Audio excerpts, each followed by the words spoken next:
Good morning, my dear students. Let us welcome this beautiful day with a beautiful smile. And I welcome you all to the virtual class of English. Children, let us continue with lesson number 14, Monu's Folly. And let us see what is there further. Yes, children, in the last video, we have read in the chapter that Monu was a small baby elephant who wanted to roam here and there by his own. And once, when the herd of elephant was crossing a green patch where there were green bushes and lot of pools filled with water, they decided to stay there for a few days. So let's see what is next in the story. But the elders warned that the place was full of marshes. Children need to be careful. They should not be left alone, ordered Grandpa, looking at Monu. तो बेटा अब वो उस green patches वाले area में रुक गए थे एंड दे हैव डिसाइडेड कि वो वहाँ थोड़े दिन टाइम स्पेंड करेंगे. तो लेकिन जो एल्डर्स थे यानी जो बड़े एलिफेंट्स थे उन्होंने वॉर्न किया, उन्होंने कहा सबको कि ये जो लैंड है फुल ऑफ मार्शेस है यानी इसमें बहुत सारे दलदल हैं. तो दादाजी ने क्या ऑर्डर किया कि बच्चों को यहाँ पर ध्यान से रहना है और उनको अकेले नहीं छोड़ना. और ये बात उन्होंने मोनू को देखते हुए कही. क्यों कही मोनू को देखते हुए? क्योंकि मोनू थोड़ा सा बदमाश बच्चा था, वो थोड़ा सा ऑर्डर्स को कम फॉलो करता था. Oh, why can't they trust me, demanded Monu. Monu ने अपनी मम्मा को कहा कि मम्मा ये लोग मुझे ट्रस्ट क्यों नहीं करते कि अगर मैं कुछ काम करूँगा गलत ही करूँगा, ऐसा क्यों सोचते हैं? माँ silenced Monu. You are not supposed to speak like that. He is your grandpa. He loves you and cares for your safety, explained his mom. तो मम्मा ने कहा चुप, और कहा कि आपको ऐसे नहीं बोलना है क्योंकि ये आपके दादाजी हैं और वो आपको बहुत प्यार और आपकी बहुत केयर करते हैं और आपकी सेफ्टी के लिए आपको कह रहे हैं. तो मम्मा ने ये एक्सप्लेन किया. I will show them that I am big and wise, Monu muttered to himself. तो मोनू ने मटर्ड यानी अपने मन में ही कुछ बोलना. तो मोनू ने अपने मन में ही बोलते हुए कहा कि मैं उनको दिखा दूंगा कि अब मैं बड़ा हो गया हूँ और बहुत समझदार हूँ. That night Monu couldn't sleep. तो उस रात मोनू सो नहीं सका. क्यों? He wanted to prove everybody wrong. तो वो चाहता था कि हर किसी को ये पता चल जाए कि मैं बड़ा हो गया हूँ और मैं समझदार हूँ, कि सब लोग जो उसके बारे में सोचते हैं वो गलत है, वो बहुत समझदार बच्चा है. An idea struck his mind. तो एक आइडिया तभी उसके दिमाग में आया. Next morning, Monu got up early. Without telling anyone, he walked towards the banana trees. तो नेक्स्ट मॉर्निंग मोनू जल्दी उठ गया. अभी मम्मा पापा नहीं उठे थे और बिना किसी को कहे वो चुपचाप बनाना ट्रीज की तरफ उसने चलना शुरू कर दिया. He remembered the way. It was straight, then left, straight again, and towards the right were the grooves. तो उसको रास्ता याद था कि पहले स्ट्रेट जाना है, फिर लेफ्ट जाना है, फिर दोबारा स्ट्रेट जाना है, फिर राइट की तरफ जाना है और उधर groves mean group of trees. तो वहाँ पर ग्रूव्स थे. तो बेटा जो भी ये अंडरलाइन वर्ड्स हैं, left, alone, left, ordered, looking, need, demanded, will show, मटर्ड, couldn't, struck, walked, got, ये सब क्या है? These are all verbs. Monu stopped after taking the left turn. He was confused and a bit scared. तो मोनू जब जैसे ही चलने लगा तो उसने आगे जाके जब लेफ्ट टर्न लिया तो वो एकदम से रुक गया. क्यों? वो कंफ्यूज हो गया था कि ये रास्ता था या नहीं था. And he was bit scared, थोड़ा डर भी गया था. But then he moved ahead into the thick jungle way.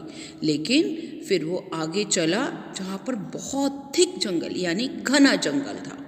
He turned around to see, with nothing but trees, bushes and lots of creepers and climbers. तो उसने जब चारों तरफ देखा तो उसको क्या दिखाई दिया?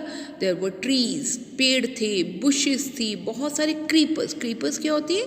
बेटा जो बेल वाले प्लांट्स होते हैं, जो बेलें होती हैं जिनकी अपने आप से स्टेम इतनी स्ट्रॉन्ग नहीं होते कि वो खड़े हो सके, that is creepers. And climbers. Climbers क्या होते हैं बेटा? जो किसी का सहारा लेकर, किसी दूसरे पेड़ का सहारा लेकर ऊपर चढ़ते हैं. He moved ahead, remove the climbers from his trunks and whoosh. तो धीरे धीरे वो आगे बढ़ता चला गया और उसने जो क्लाइंबर्स थे अपने ट्रंक से हटाने शुरू किए. एंड वूश, तभी उसको महसूस क्या हुआ? The ground below was soft.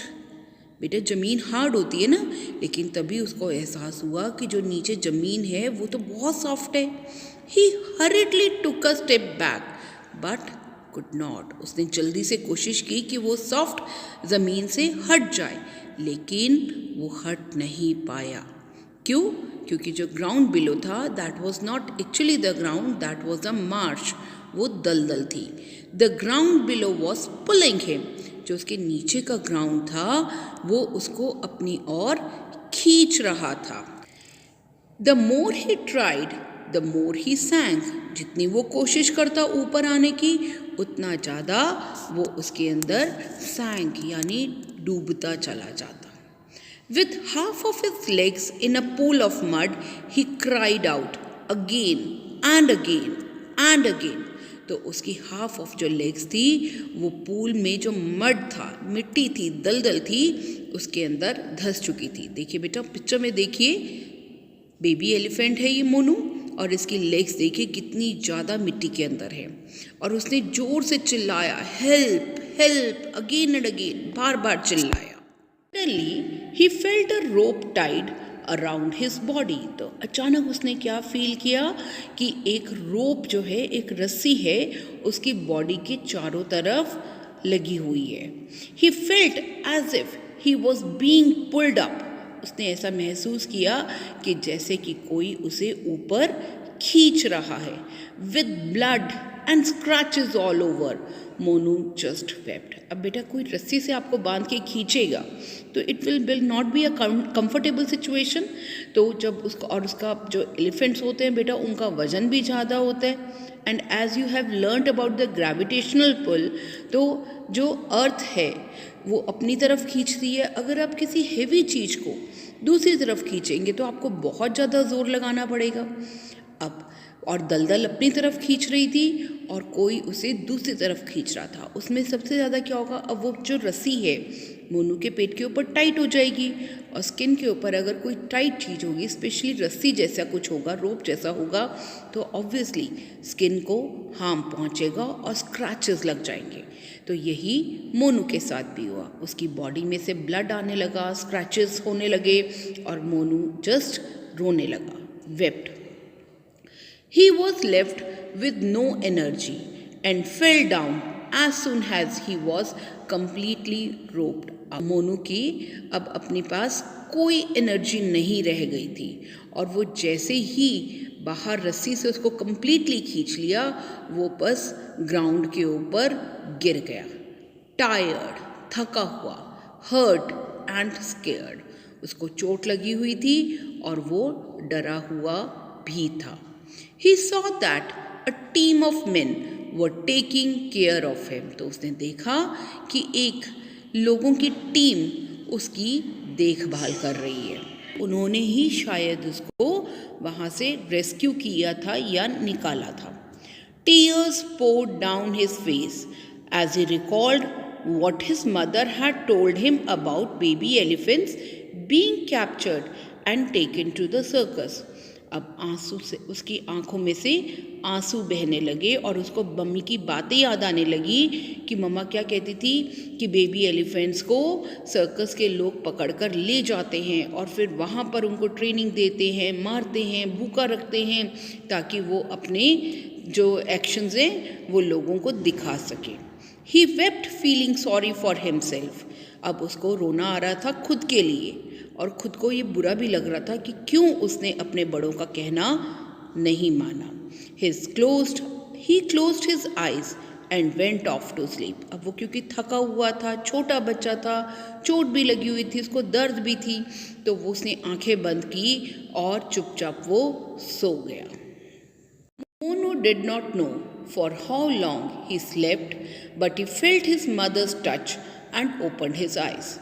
अब मोनू को नहीं पता कि बेटा वो कितने टाइम तक सोता रहा, बट अचानक उसको ऐसा महसूस हुआ कि जैसे मम्मा उसको टच कर रही हैं, तो उसने तुरंत अपनी आंखें खोल दी। कई बार ऐसा होता है ना बेटा कि हम गहरी नींद में होते हैं, तो कोई हमें टच महसूस होता है तो हम एकदम से उठ जाते हैं। The whole family was there. तो जब उसने आंखें खोली तो ही वॉज सरप्राइज्ड कि अरे पूरी फैमिली वहाँ है, मम्मी, दादाजी, उसके friends. Grandpa smiled when he looked at him. तो दादाजी उसको देखकर स्माइल कर रहे थे। दादाजी ने गुस्सा नहीं किया बल्कि स्माइल कर रहे थे। ही realised he had been saved from drowning into the pool of quicksand.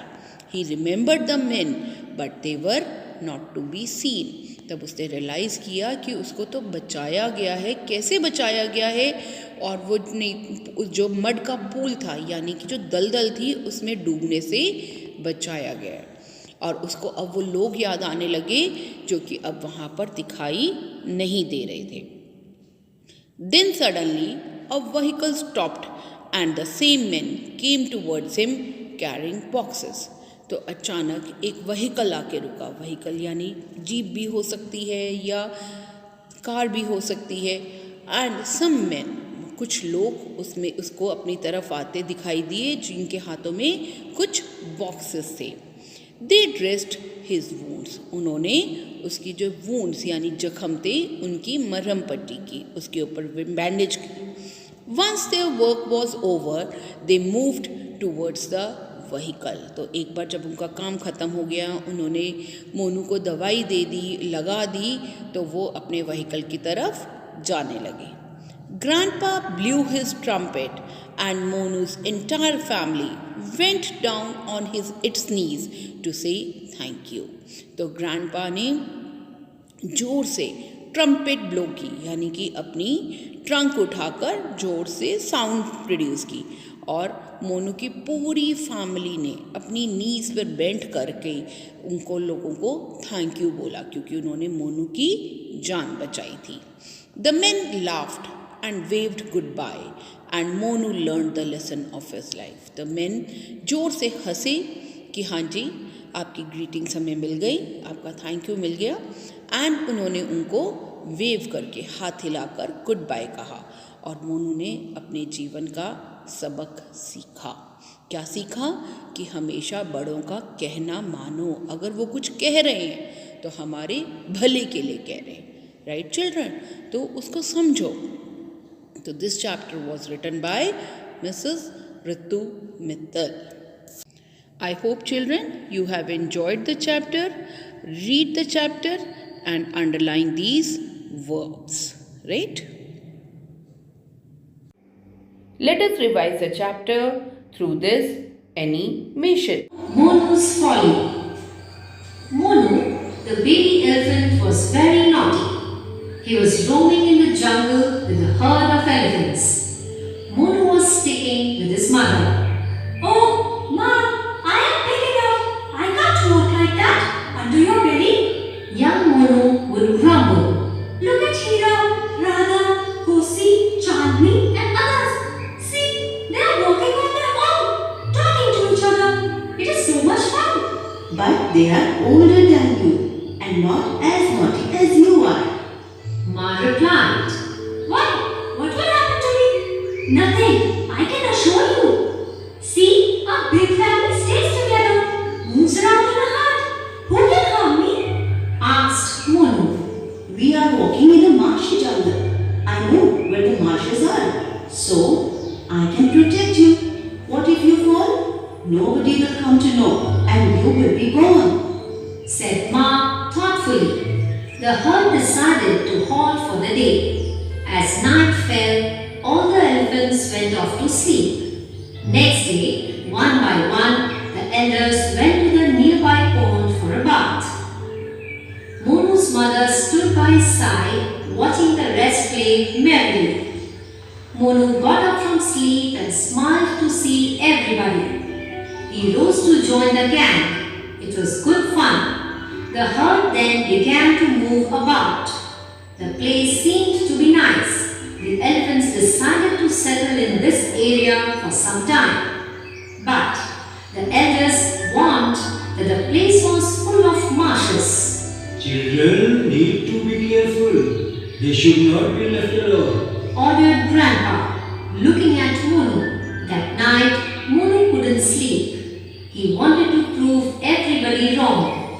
An idea struck his mind. Next morning, Monu got up early. Without telling anyone, he walked towards the banana trees. He remembered the way. It was straight, then left, straight again, and towards the right were the groves. Monu stopped after taking the left turn. He was confused and a bit scared. But then he moved ahead into the thick jungles and lost his way. He turned around to see nothing but trees, bushes, and lots of creepers and climbers. He moved ahead, removed the climbers with his trunk, and whoosh! The ground below became soft. He hurriedly took a step back, but could not. The ground below was pulling him. The more he tried, the more he sank. With half of his leg in the pool of mud, he cried out again and again and again. Suddenly, he felt a rope tied around his body. He felt as if he was being pulled up. With blood and scratches all over, Monu just wept. He was left with no energy and fell down as soon as he was completely roped out. Tired, hurt, and scarred, he saw that a team of men were taking care of him. Tears poured down his face as he recalled what his mother had told him about baby elephants being captured and taken to the circus. He wept, feeling sorry for himself. He closed his eyes and went off to sleep. He did not know for how long he slept, but he felt his mother's touch and opened his eyes. The whole family was there. Grandpa smiled when he looked at him. He realized he had been saved from drowning into the pool of quicksand. He remembered the men, but they were not to be seen. Then suddenly a vehicle stopped and the same men came towards him carrying boxes. They dressed his wounds. Once their work was over, they moved towards the vehicle. Grandpa blew his trumpet and Monu's entire family went down on its knees to say, "Thank you." The men laughed and waved goodbye, and Monu learned the lesson of his life. I hope, children, you have understood the chapter well. So let us solve the exercises. The first one is choose the correct option. The first part is, why didn't Monu's mother let Monu walk on his own? Monu की mother Monu को अकेले क्यों नहीं जाने देती थी? The options are A, Monu was young, B, Monu was naughty, C, both A and B. Monu छोटा था या मोनू नॉटी था या दोनों? मोनू यंग भी था, छोटा भी था और नॉटी भी था. यस बेटा, both A and B options are correct. So we will take option C.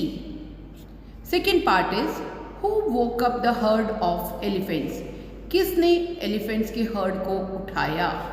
Cries of Monu, Monu के रोने से, साउंड ऑफ वाटर, पानी की आवाज़ ने, या songs of the birds, birds की सॉन्ग ने. किसने उठाया? Yes, songs of the birds. Now look for the third one. Monu went away all by himself to get what? Bananas, mangoes या शुगर केन्स? क्या लेने गया था Monu? Yes, option A. Bananas. Now children, question number 2. Write T for true and F for false statement. The first one is, Mummy elephant wanted Monu to walk under her belly. Mama elephant चाहती थी कि मोनू उनकी बेली के अंदर चले. Is it right? Find it out from the chapter. The second one is, Hira, Radha, Kosi and Chandni were other animals in the jungle. हीरा, राधा, कोसी दूसरे animal से जंगल में. Is it true? No, this is false. They were the part of the herd of elephant. Third is, a group of elephants is called a herd. एक group of elephant को हम herd कहते हैं. Is it true? Yes, of course. This is a collective noun for a group of elephants. Fourth one is, Monu wanted to prove that he was big and wise. Monu prove करना चाहता था कि वो बड़ा हो गए और वाइज यानी समझदार हो गए. देखिए बेटा चैप्टर में है ये. हाँ जी. Now fifth one, Monu was rescued by a tiger. मोनू को एक टाइगर ने बचाया था. From the chapter. Now here children, in this exercise a clue box is given for the collective noun. So बेटा you are to fill the collective nouns in the sentences. Now see the second one. There is a dash of books on the table. हाँ जी बेटा, books के group को हम क्या कहते हैं? We say pile of books. Third one is, a dash of lions are resting under the tree.